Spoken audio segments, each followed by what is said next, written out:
देशातल्या 24 लाख विद्यार्थ्यांच्या भावनेशी खेळ करणारे, त्याचबरोबर 21 विद्यार्थ्यांच्या आत्महत्येस कारणीभूत असणारे, नीटचा पेपर फोडणारे जे कोणी गुन्हेगार असतील, या गुन्हेगारांना रोखण्यामध्ये, विद्यार्थ्यांना स्वच्छ आणि पारदर्शक पद्धतीने नीटचे पेपर देण्यासाठी परिस्थिती निर्माण करण्यामध्ये कुठेतरी कमी पडलेले आहेत.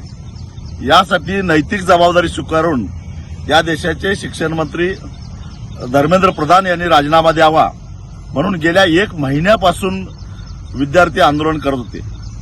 आणि या विद्यार्थ्यांना पाठिंबा देण्यासाठी रॅमन मॅगसेसे पुरस्कार विजेते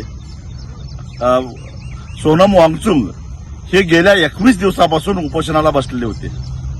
या देशातल्या सर्वसामान्य प्रत्येक नागरिकाला संविधानाच्या प्रमाणे सरकारनं घेतलेला एखादा निर्णय किंवा व्यवस्थेमध्ये निर्माण झालेल्या काही त्रुटी या संदर्भामध्ये लोकशाही मार्गानं सनदशीरपणानं व्यक्त होण्याचा निश्चितच अधिकार आहे.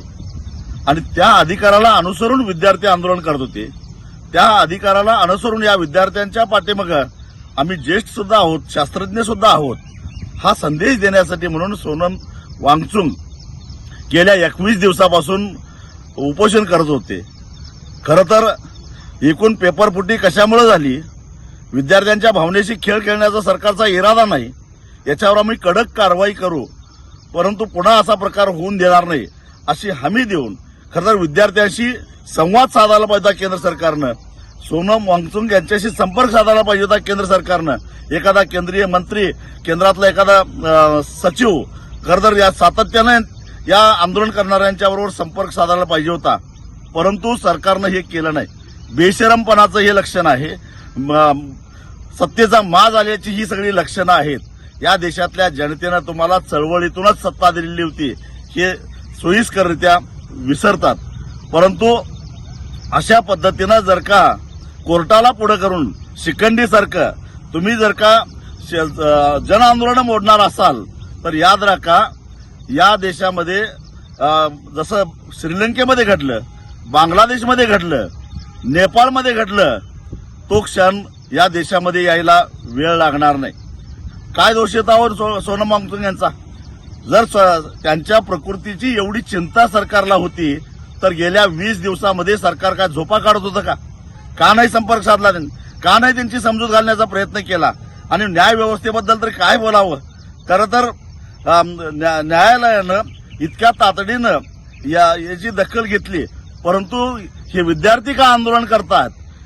सोनम वांगचुक सारखा एक समाजसेवक ज्यानं जगभरामध्ये देशाचं नाव केलं, तो माणूस उपोषणाला का बसतो? विद्यार्थ्यांच्या मागे का उभा राहतो? याच्या मुळाशी जाण्याचा प्रयत्न कोर्टानं का नाही केला? न्याय व्यवस्थेला सुद्धा प्रश्न विचारायचा निश्चितच अधिकार आम्हाला आहे.